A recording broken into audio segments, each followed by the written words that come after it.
Now, as host, I am not supposed to have a favorite class.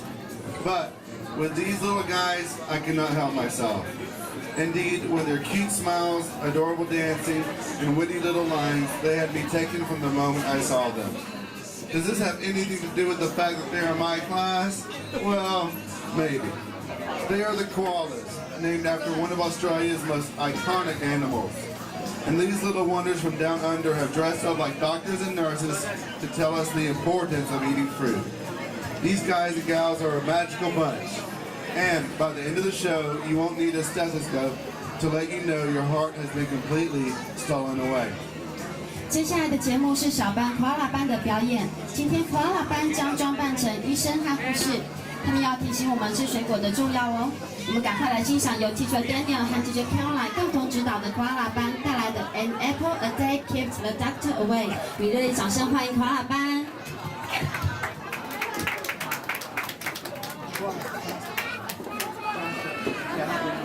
3、2、